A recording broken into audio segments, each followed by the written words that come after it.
Hey everyone, Kyle once again, and welcome back to another movie review. And wanted to do a review on a film that one of the new films that just came out. It's already been out a week, but it's still making money. But wanted to give my thoughts on it though. But now the title of this one is I saw it last week, but I just want to gather my thoughts on it. That's what I'm trying to get on Kong Skull Island. Kong Skull Island. I was curious. I was interested when I first saw the Comic-Con trailer that appeared last summer, and I did like the trailer to it, and and I did that, and I did a video on the trailer, and now that it came out last week, and I did see it on opening day, and I enjoyed it. I was surprised that I did enjoy it, and I think it's a lot better than Godzilla 2014, and because Godzilla 2014, I was looking forward to seeing, and I was being so disappointed in it. I was so disappointed in it. It was like a thing. How much I like, because I loved Godzilla growing up, watching most of the. I still haven't seen all the Godzilla films. I've seen most of them. There are some for the most part, I do like, and there has been some I didn't though. But still, I haven't seen all of them though. But I just, there's one thing is I was long wanted to see a new Godzilla film, and I was disappointed. That's why I say that the 1998 Godzilla film from Roland Emmerich was better, to me, in my opinion, because the less, because it was an over 2 hour film with less screen time with Godzilla. It was in for less than 10 minutes, and and Aaron Taylor Johnson, he was a boring lead. Never cared for his character. Bryan Cranston, who played the father, I liked him more. I liked Bryan Cranston. He gave a good performance, and then he dies early in the film. Wish he would have been the lead. It's just, and he never gets to see Godzilla. And the Mutos didn't care for either. The only thing that positive I think I would give it about Godzilla is that it's good visual effects. The effects of the creatures and the monsters, in Godzilla were well done visual effects. I do give it that. I liked the design of Godzilla. I thought it was a good design. And I liked when Godzilla got his one badass moment where he did his atomic breath down the Muto's mouth. I like that. But other than that, though, it's long, it's drawn out, and it feels boring, and too much talking, exposition, and all that. And but this though, I had a lot more fun than Godzilla 2014. It was much faster paced. It was well done, well shot. The cast, I thought, for majority of the whole cast, I thought it did a really good job. Tom Hiddleston, from Loki from the Marvel films, I thought he did a good job as well. Samuel Jackson as this colonel named Packard, I thought he was really good as well. I enjoy Samuel Jackson a lot. John Goodman was good too. Brie Larson, I wasn't quite sure on Brie Larson at first though, but I've seen that. I thought she did fine. I don't think she was like one of those one-dimensional characters, and no, I thought she was totally fine. And man, now maybe curious at how she will play on Captain Marvel. or Miss Marvel, whatever we call it, because the character is Carol Danvers, and that's Miss Marvel, and playing Captain Marvel. So to me, it's like it's Miss Marvel, you know. So, but I'll be pretty sure curious of how she plays that one. John C. Reilly, I thought he did also a really good job because I liked his character and he was funny as well. But some of the things with the character that I kind of felt bad for. Just and the film and this stuff, it's a good looking film. I like the way how the film looks. I liked how it's set in the 1970s, 73 to be exact. How like just after the Vietnam War. Um, and just it's like has like a lot of just how the way the not well visually it's good looking too, but the use of the colors I should say, how with mixture of orange and some other things like how when they first when they counter King Kong, just how the way the looks. I don't know how can I explain it, but just how the way it looks. And King Kong, he kicks some ass. He's King Kong. I would say is pretty badass. A lot more badass than the one from Peter Jackson's film. I don't like Peter Jackson's 2005 King Kong. That was also way too long and way too boring. And Jack Black was annoying. I like Jack Black in some other films, but in that film he was annoying. And the effects were, for a big budget film like that, the effects were like mediocre, and this one was a huge step up. So, and they came out opening weekend, made about 60 million opening weekend, and was quickly was well received by critics. It's a 7.1 on IMDb, and it's a 79% Rotten Tomatoes.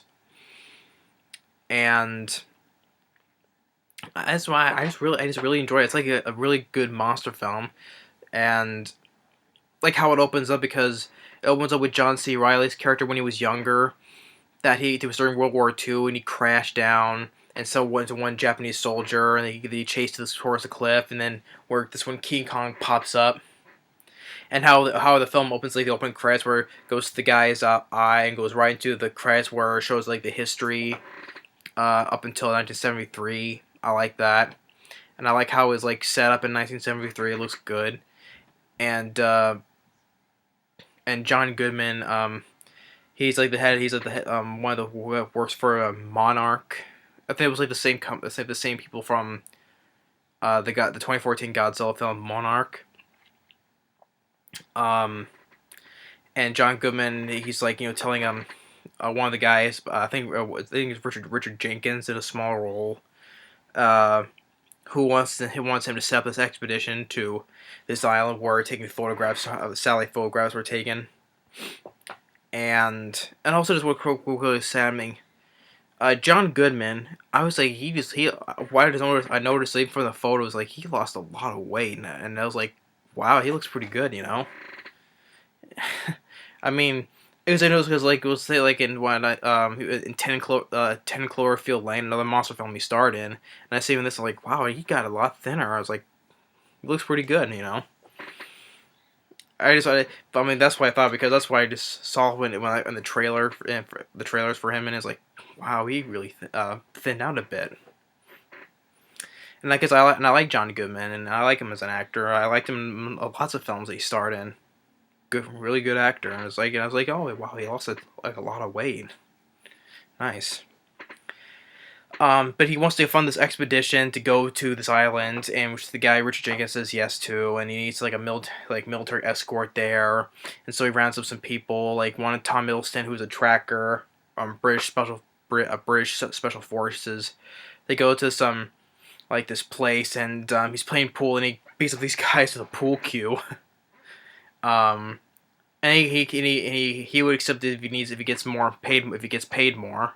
And then Brie Larson, who's a photojournalist, goes along for the ride, and Samuel Jackson, he's this colonel who's kind of upset because he's like a bit down because the war was over, because he lost the war, but he gets to go on this one more mission, and So they get briefed in until they reach the island. Reach the island, which is surrounded by storms. And as they're getting the helicopters, um, they're playing Black Sabbath's "Paranoid." Down, down, down, down, down, down, down, down. That was, this score I thought was overall by Henry Jackman, who did the scores for the Captain America films. I think all three of them.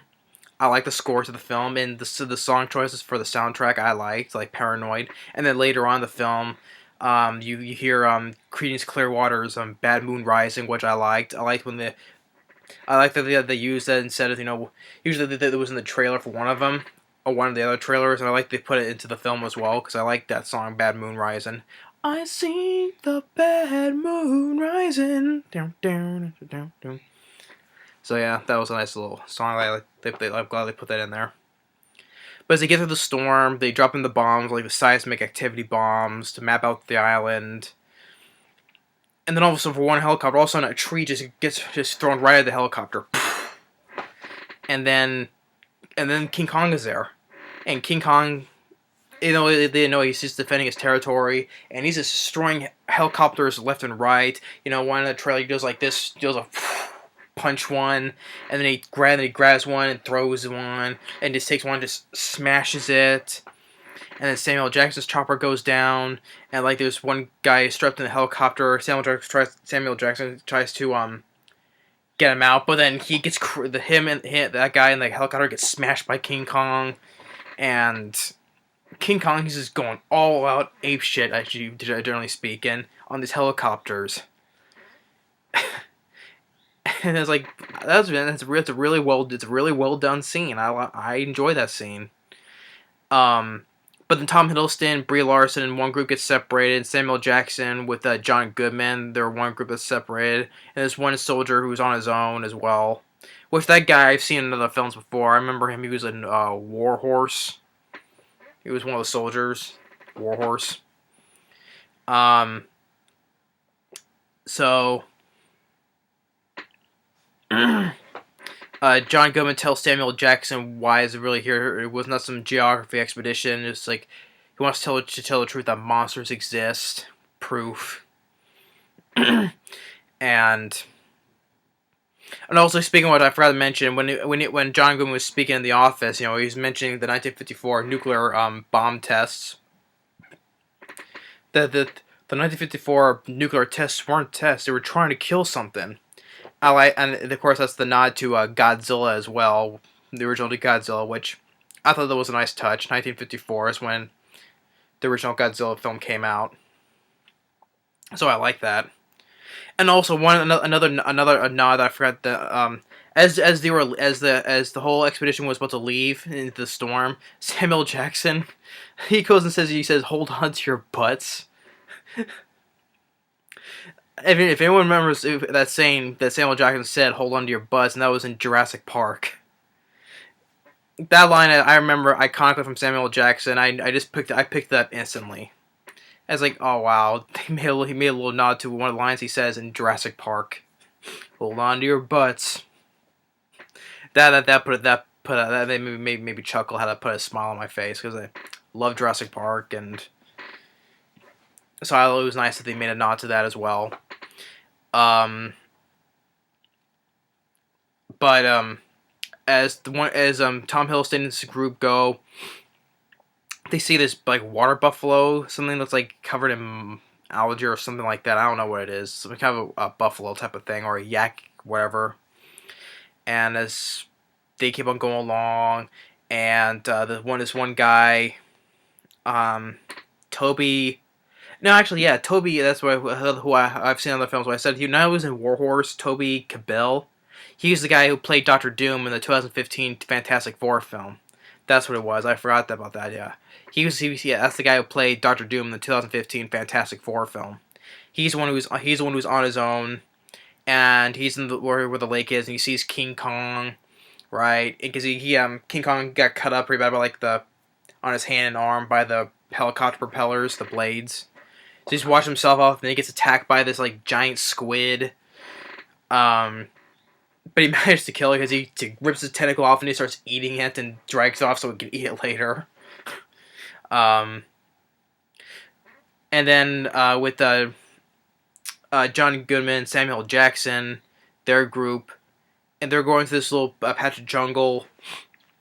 And there's the one part where I'm sure it did the same thing for a lot of people, but one guy was like taking a drink of water, and then he's looking up, and then all of a sudden this, well, it kind of was maybe it was like a bamboo stick or something, but actually it's a giant spider.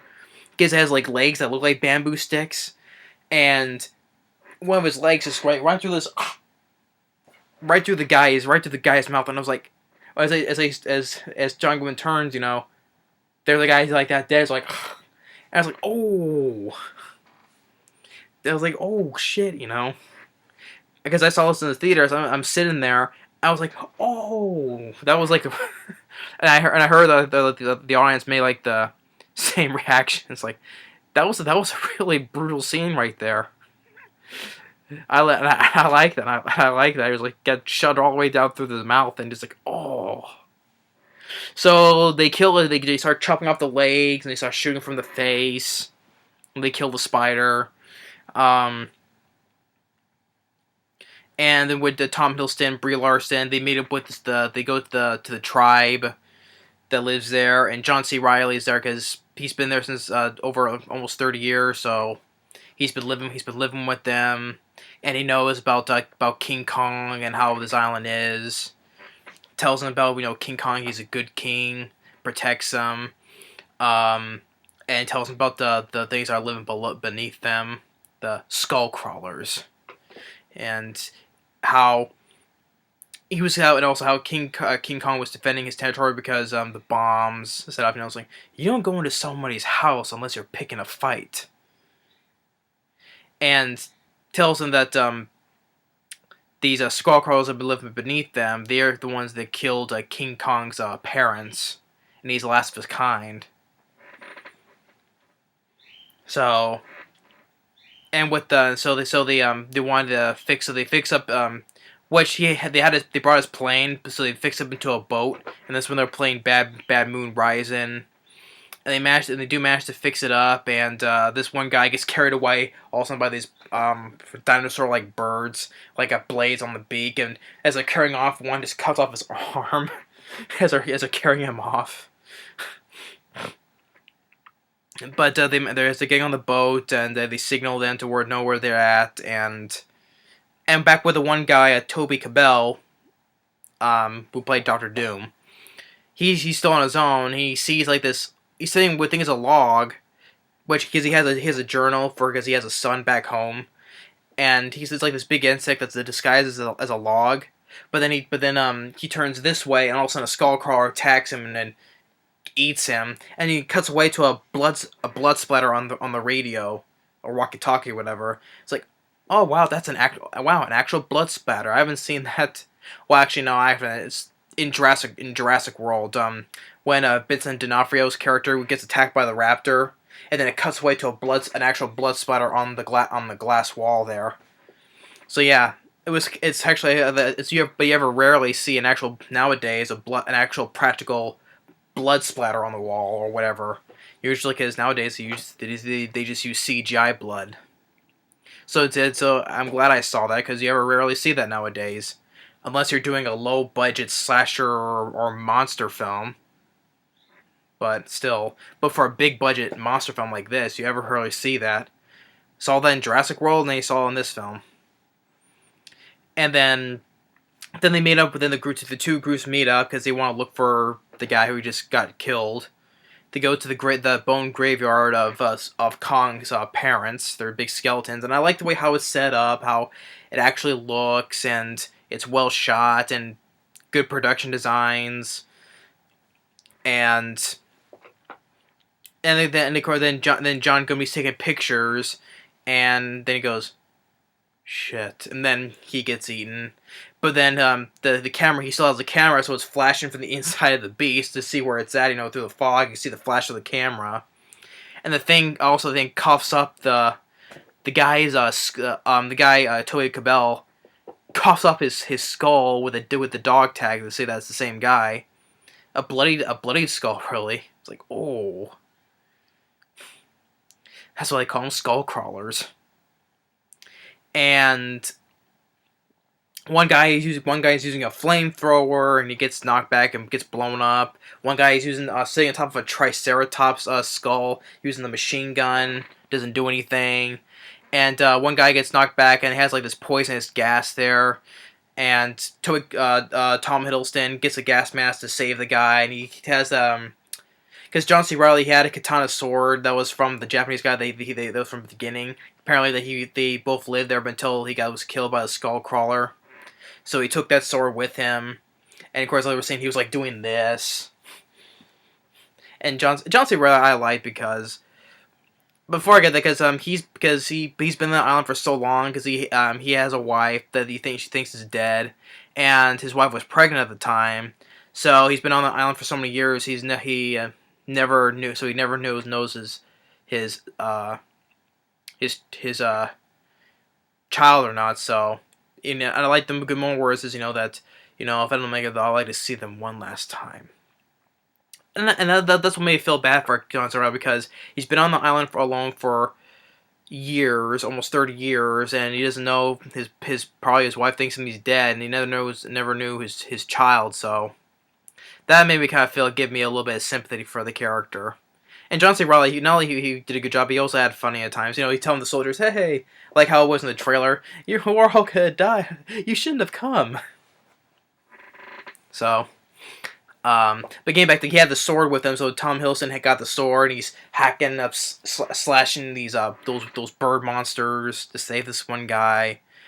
And Brie Larson kills that skull crawler because there's these gas points with fumes. She throws a lighter, burns it, and it's really well done scene. How the way it looks and how the usage of colors, I should say, because it's really colorful. It's a colorful film. I don't know how I can say it. It's just how the way the film looks. It's a good looking, visually good film. I don't know how to explain it that way. That's the best way I can do it. But so now they plan to go back. But Samuel Jackson, he's gone. He's getting a little bit crazy because after all the men that King Kong killed, so he's gonna get revenge on him. So he has a plan to set this trap while Tom Hiddleston, Brie Larson, and some other guys to go. The scientists that are with John Goodman, they go with him, and John C. Reilly too. And the moment where it's nighttime, where Tom Hiddleston, Brie Larson, they get up close and personal with King Kong face to face. It shows that is not all that terrible as he is. But Samuel Jackson sets up a trap with some napalm and some charges. And they plan to burn him, but he's still alive and he falls down, though. And of course, what Samuel Jackson says in the trailer, what you're looking at is a monster from some bygone era. It's trying to show that man is king. But he was going to kill King Kong, but Tom Hiddleston, they steps in front, defending King Kong. But since King Kong is down, the last big, but the big one, John C. Reilly called the big skull crawler, comes up out of the ground and goes after them. Samuel Jackson, as the rest of them, goes with them because they know that is wrong, so they go with Tom Hiddleston. Samuel Jackson looks at the monster that looks like King Kong because he's holding the detonator where the charge is, and says, "You mother." Then King Kong just takes his fist and just smashes Samuel Jackson. just smashes him like flats him like a pancake. But then the skull crawler is chasing them. The guy who is the scientist and buddy to John Goodman gets the machine gun from the boat, shooting at it. Even Brie Larson gets a moment with a flare gun, shoots it, hits it right in the eye. But then King Kong comes in, kicks it. He gets his butt kicked. He's wrapped in these chains from these old wrecked ships. But for the most part, he's kicking the thing's ass and uses a chain with a propeller from one of the ships, swings it, cutting into it. What part where Brie Larson, she falls down and King Kong has her, but the thing is still alive, and Yeah, tries to get Brie Larson with its tongue, and King Kong grabs it by the tongue, just rips it right out, including its insides out through the mouth.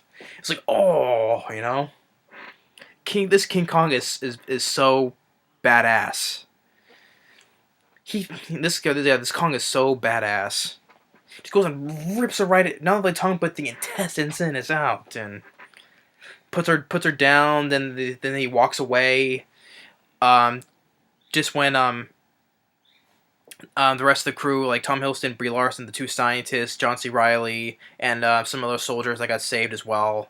His one soldier has a diary to Toby Kebbell to give to his son. So they get rescued, and as the credits are going, shows like an old camera footage of John C. Reilly finally going back home to see his wife, who and then his son for the very first time like shakes his hand, and for some reason it looks like for some reason I don't know how it's kind of fun how I'm thinking this, like how the way John C. Reilly looks in that scene. Because he has no beard, has like the mustache and the sideburns. For some reason, he looks like Robert Shaw from Jaws as Quint. I don't know why. It's kind of funny in my mind how the way he looks in that part. He kind of looks like Robert Shaw from Jaws. I don't know why. I just thought of that though. But just how the way my mind was thinking.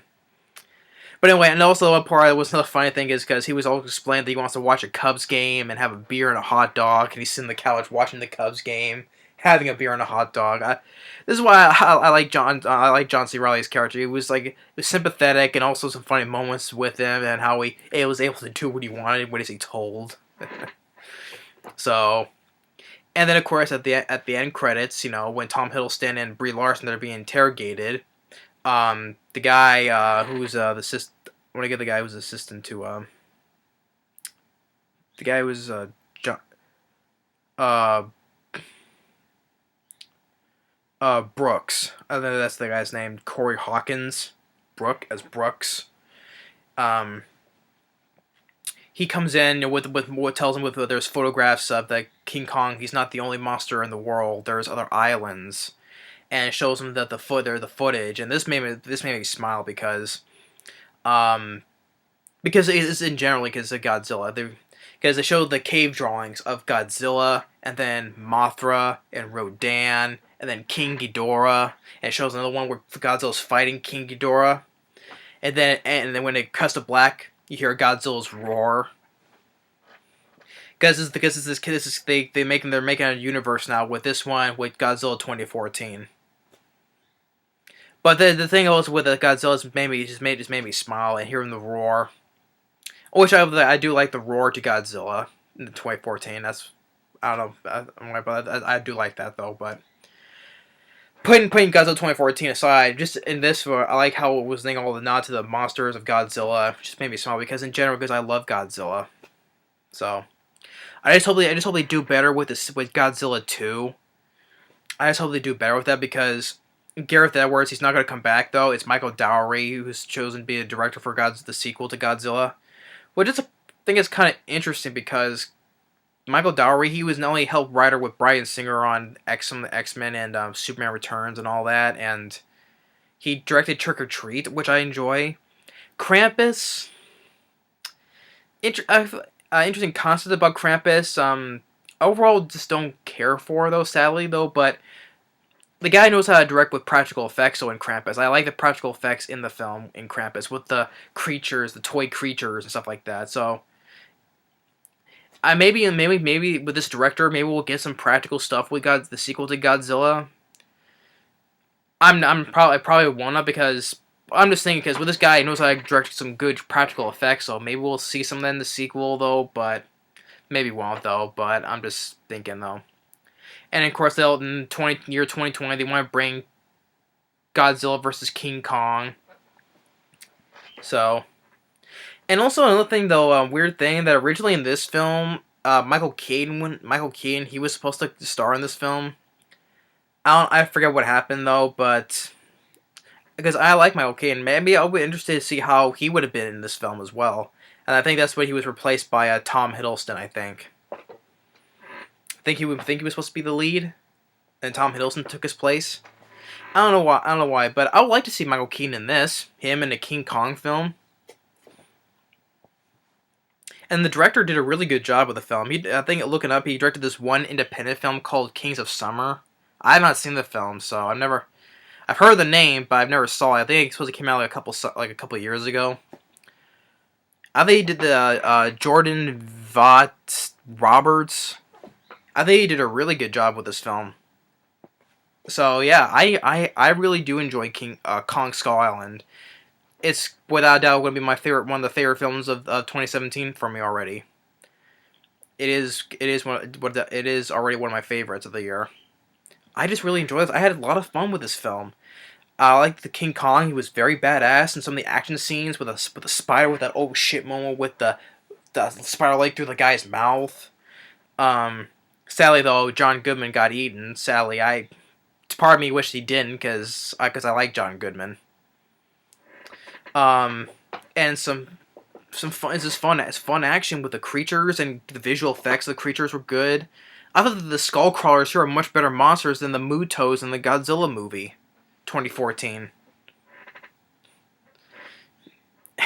But there was some little bit more brutality to the monsters in this film than Godzilla did. And this film was like 2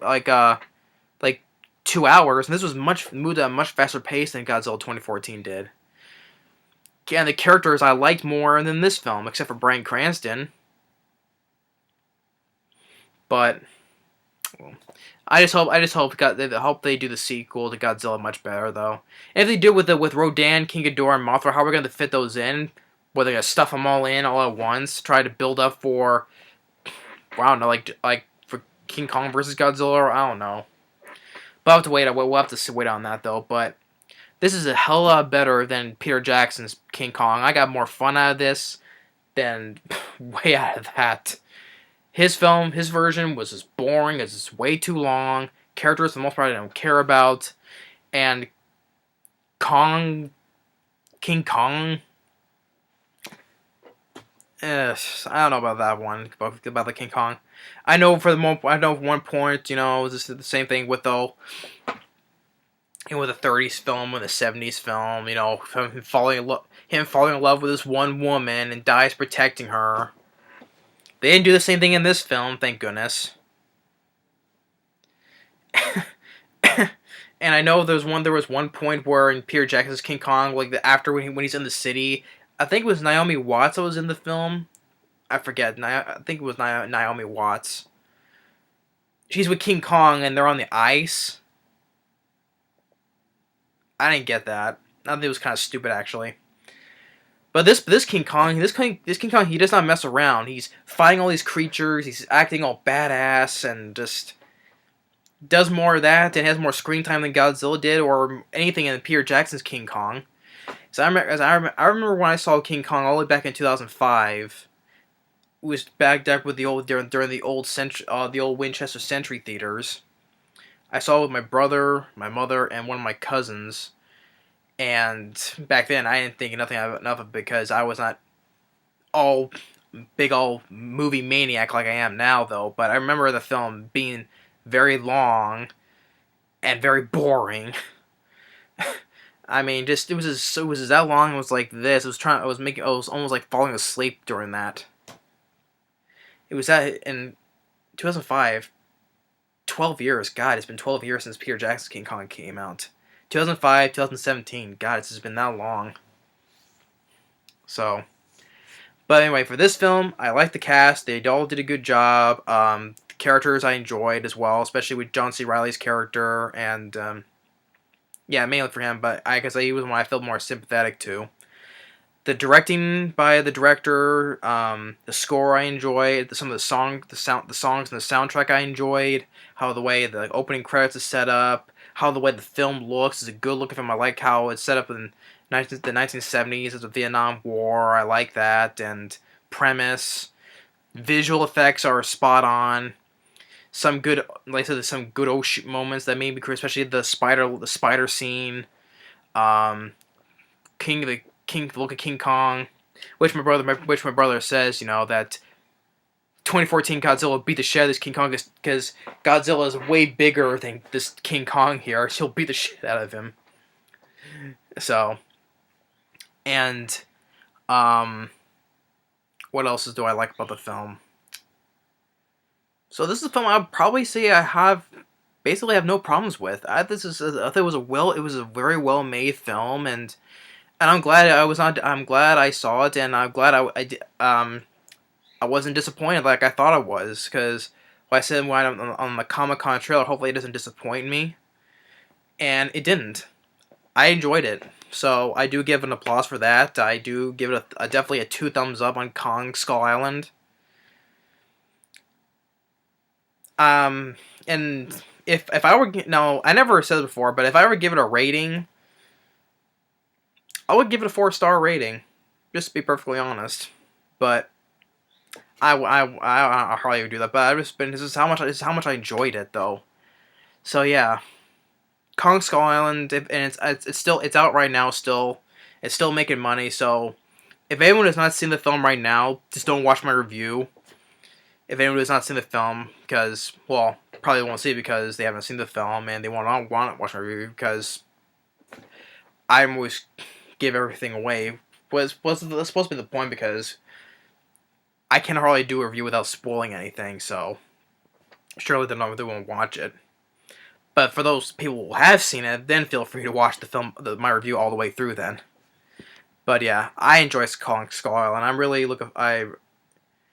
hopefully maybe they'll do better with Godzilla 2, hopefully.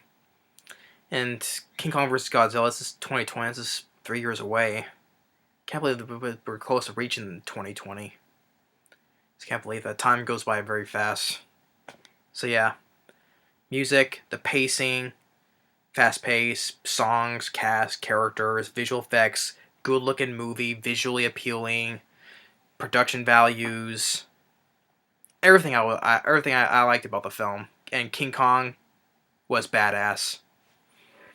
So yeah, this is definitely worth doing. I'm glad I'm doing this one.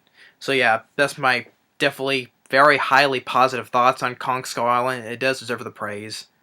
Good word of mouth, I would say. Thanks for watching, and stay tuned on the next movie review. Later.